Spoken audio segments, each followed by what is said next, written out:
punishment Jim Wilson will face for the murder of his wife. And the Greater Augusta Black Chamber of Commerce hosting an event that puts a spotlight on local businesses with diversity. We'll have those details as your news at 10 starts now. Live from Television Park, this is WJBF News Channel 6 at 10 on BTV. Good evening, everyone. I'm Jenny Montgomery. Thank you so much for joining us. Coverage you can count on begins in McDuffie County, where a Thompson man charged in the 2022 death of his wife learns his fate. After entering a plea deal in court today, Jim Wilson was sentenced to 15 years without parole in confinement and 20 years on probation. Graham Lee was at the hearing today and has more details. 3 years after James Wilson killed his wife Sue, he appeared before a judge and the district attorney Thursday. The assistant DA recalling the events during the early hours of September 7th, 2022. The sheriff himself was the first person to arrive on the scene. When he got there, the defendant was in the front yard of the house on his knees, holding a 38 caliber pistol to his chest. The lieutenant told the sheriff, "I done made a mess. I done killed him." Wilson was arrested after a standoff. He was charged with murder and possession of a firearm. Prosecutors say Wilson shot his 75-year-old wife in the head while she was sleeping. Wilson's attorney requesting a plea deal considering his health and age. We are referring now to a man who is 77 years of age. He is in decent health at this moment. He is weak. He has a hard time managing his diet, his intake. He has a hard time understanding what's even going on with his own body. Judge Chip Hardin agreeing to the plea deal, sentencing Wilson to 15 years in prison with no parole, along with 20 years of probation. Well, the court does find that the negotiated plea in this case serves the best interests of justice and the welfare of society. The other part of the deal prohibits Wilson from contacting his family unless the family initiates it. Family members fighting back tears, addressing the court. I'm not sure I can find the strength to forgive him for what he's done, but I will leave the ultimate judgment up to God's hands. I pray that when he stands at the gates of heaven, God shows mercy on his soul, because only God can do that. In Thompson, Graham Lee, WJBF, News Channel 6.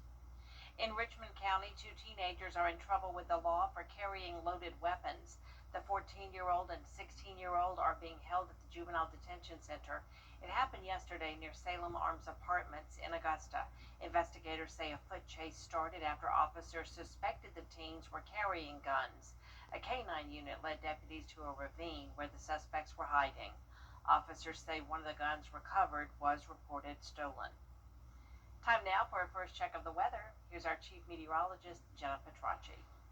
Well, it's a nice dry night as we start out with a look at our Terry Lambert Hyundai Skyview Cam from the Amentum Center in Aiken. You can see our almanac shows that we had below normal temperatures once again today. We started out at 62 and then only made it to 85 in the afternoon. Right now, those temperatures are in the low to middle 70s, 72 in McCormick and Augusta, 75 in Louisville. Sylvania, you're at 74, 75 in Wrightsville, 73 in Gibson, and Edgefield also at 72 degrees. Look at the dew points now back into the 70s after we've had some much drier air in place over the past couple of days. Now more moisture is taking over with winds coming out of the northeast. We're seeing very calm conditions though, and with the calm winds, we could have some fog development tomorrow morning along with some cloud cover. Temperatures are going to be going down to around 63 degrees. Now looking ahead, we will have just the slightest chance of rain for our Friday. Really looks like it'll be staying mostly dry. Tomorrow will be a warmer day up to 87 degrees, then back down to 82 on Saturday. Saturday will be our best shot at seeing some rain, and then we're drying out as we head towards Memorial Day. I'll have more details with a look at your future cast coming up, but back to you, Jenny. And of course, Jenna, you're going back in time. We're heading toward a Labor Day now. South Carolina's spot as the first location for the Democratic presidential primary through next year. The Greater Augusta Black Chamber of Commerce hosting its 5th Black Business Summit. Hannah McDonald has the story. Since 2017, the Greater Augusta Black Chamber of Commerce has highlighted the Black-owned, women-owned, minority-owned, or disadvantaged businesses throughout the CSRA. August is Black Business Month, and an official with the GABCC says the summit is an event where these businesses are able to network and share more about what they do. Augusta has a thriving Black business community, so that is something that we want to continue to highlight, something that people need to know happens. On our table, we have the QR codes so people can check out our directory and see over 200 plus members that are part of our membership. So that is something we want to continue to share. Hammond says they allow themselves to be the conduit between government, business, and community. A business owner I spoke with explains more about what she does. I'm a private chef, so I go to different places and I cook for people. I'm also in the process of opening up my own cooking school, so that will be on-site cooking academy where people want to come do date nights, or if they want to have their children come and cook, or they just want a group setting. Bolton says she is grateful to be a part of the Black Business Summit and to see her table getting attention. It actually feels good to be here, to be networking, and like you said, my table has been bumping since I got here, just networking and getting myself out there. It actually makes me feel good that people are coming to my table telling me that they've seen me, and they like, oh wait, no, I want to try her because she does health-conscious food, so I'm actually really grateful. If you missed the event this year, it always takes place during the last week in August. In Augusta, Hannah McDonald, WJBF, News Channel 6. After 5 years, it appears there's interest in a prime piece of Augusta real estate. Back in 2020, the Old Depot property was supposed to be the site for a $94 million mixed-use development, but the builders walked away after negotiations with the city broke down. This week, commissioners approved allowing access to the property that will let any potential developer come on site and conduct testing. So this now gives us the ability to give someone access to do any testing as they evaluate future projects. Do we have somebody on the way to do the test? Obviously, you know that. We do have someone interested in the site, and this is that first step. How do they evaluate the site? Does it work for their project? And then how do we move that project forward? Before any development potentially begins, the site will be used for another function. Commissioners approved using a portion of the depot parking lot as the lay-down area for the equipment and material for construction of the zip line operation. A grand opening held today for Standard Aero, which is expanding at Augusta Regional Airport. It's for the addition of a new hangar and customer support facility. Standard Aero's current hangar is designed for smaller aircraft. The new one is more than 80,000 square feet, allowing for bigger aircraft. A new customer support facility also means they'll be hiring. Today's an important day not only for Augusta, but to signify the continued growth of Standard Aero as a worldwide aerospace company. And I think it's very significant that we continue to invest here in Augusta at the Augusta Airport. It shows the confidence that we have in the aerospace industry and in the growth of our workforce here in Augusta. With the new investments, the company plans on servicing Augusta for 50 more years. Tomorrow will be mostly dry, but then as we head to Saturday, we could have a higher chance of showers and maybe some weak storms. Then mostly dry again next week with temperatures staying below average. I'll have your full Vapor 6 forecast after the break. Nation.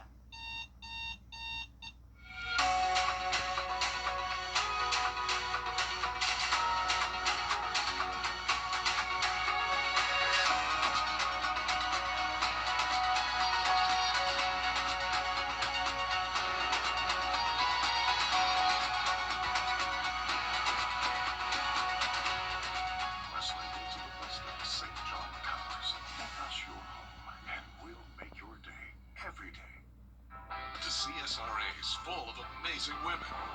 Women who inspire. Women who innovate. Women who lead. That's why News Channel 6 brings you Women to Watch.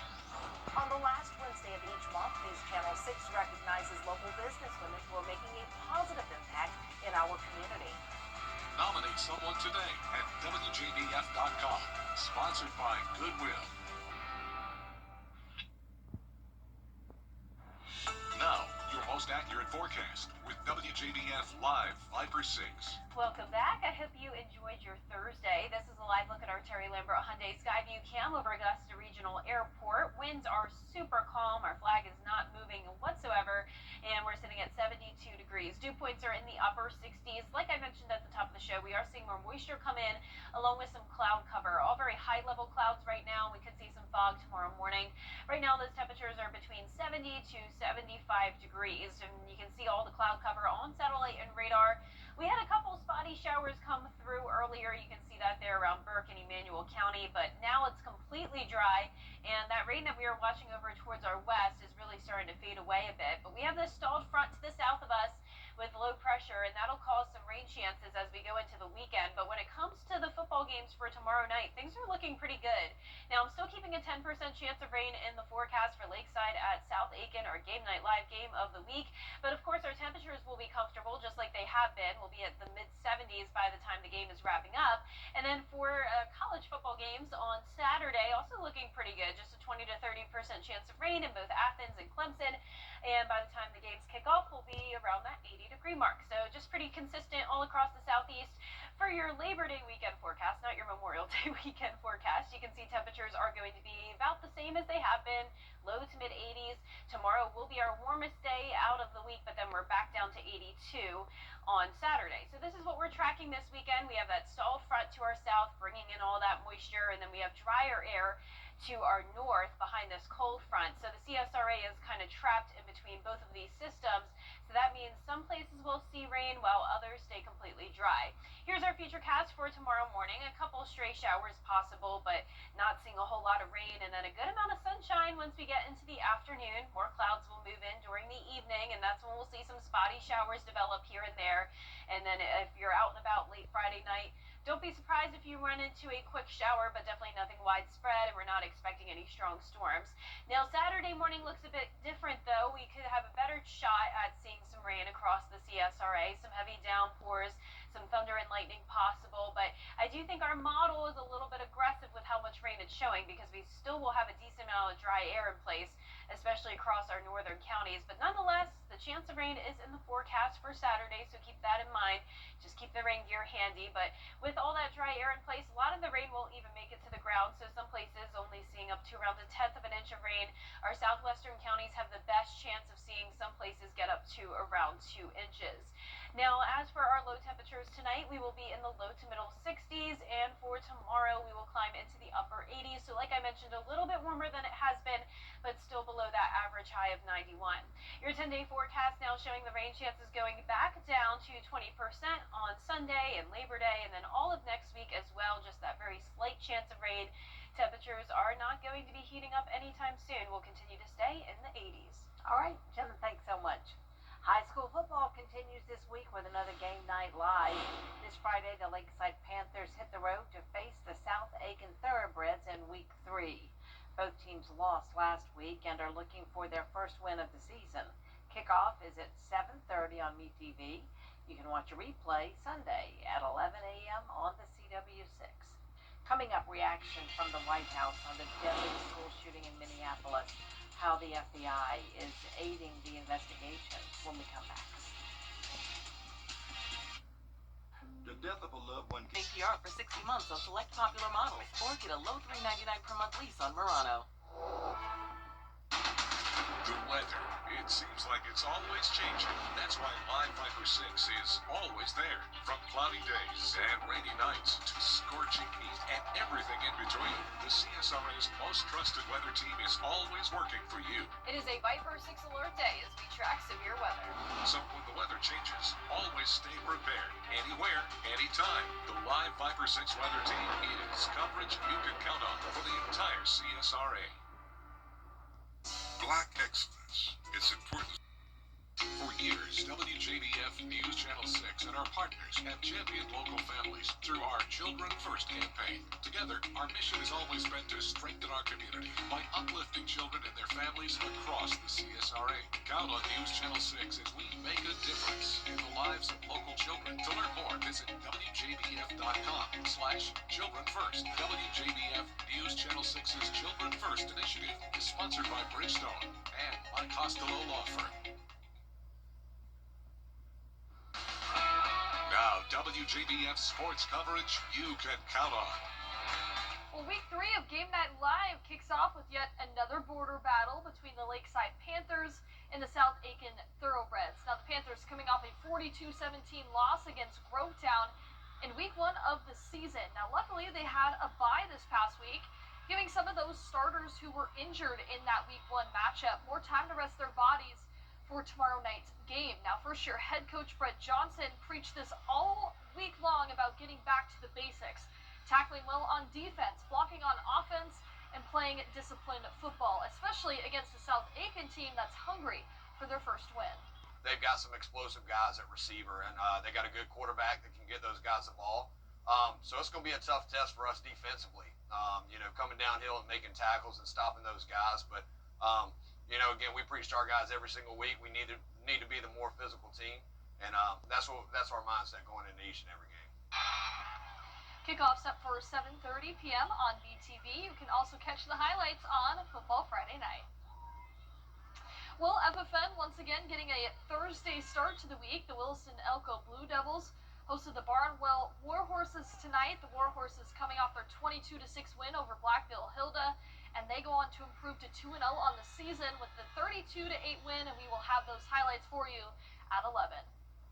Well, there's still time to vote for your Football Friday Night Player of the Week. This week's nominees: Xavier Getter from Midland Valley, Drellin Brown from Silver Bluff, Tommy Burns from South Aiken, Glasscock County's Devion Richardson, and Tamari Curry from Westside. The poll closes at 11 tomorrow night, and we will announce the winner on this week's Football Friday Night Show. Well, the Atlanta Kickoff Classic just 3 days away now between the South Carolina Gamecocks and the Virginia Tech Hokies. The 16th time the SEC and ACC will meet in this game, but this one means just a little bit extra special to head coach Shane Beamer. He's a 1999 Virginia Tech graduate, a member of 5 Hokie Bowl teams. His father, Frank Beamer, a Hall of Fame coach and the all-time winningest coach in Virginia Tech football history. So a full circle moment for the Beamer family. As a kid growing up, these were 2 teams that needed to play every year, and it's crazy that we haven't in so long, but it'll be exciting to play against a team that we have a history with as well, and a good football team. This is a team that, in my opinion, last season was much better than their record. Kickoff set for Sunday, 3 p.m. at Mercedes-Benz Stadium. That's it for sports. We'll be right back.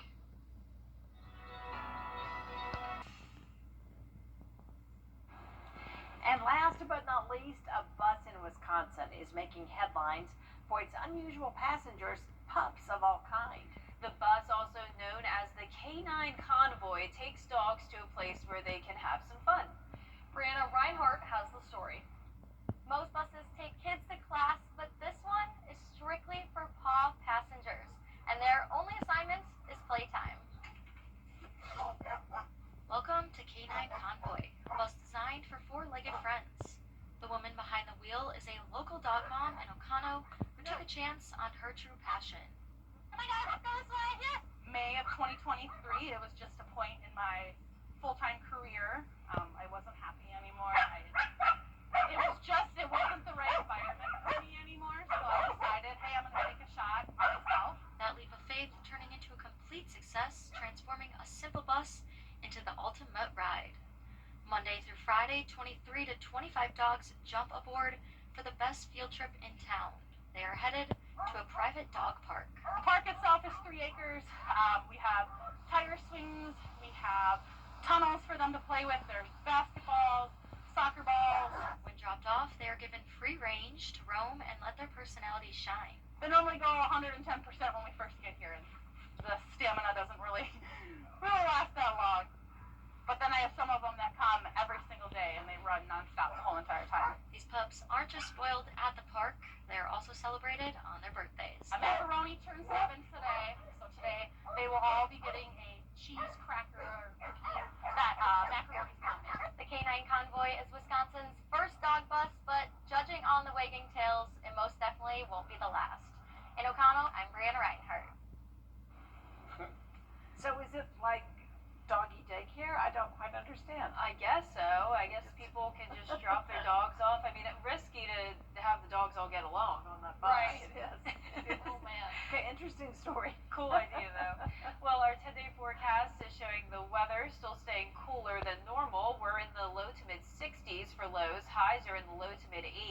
tomorrow will be the warmest day, which is that 10% chance of rain, then a slightly higher chance for Saturday. Thanks for watching, everybody. The news continues at the top of the hour on News Channel 6 at 11. Hogan's Heroes is next here on VTV. Have a great night.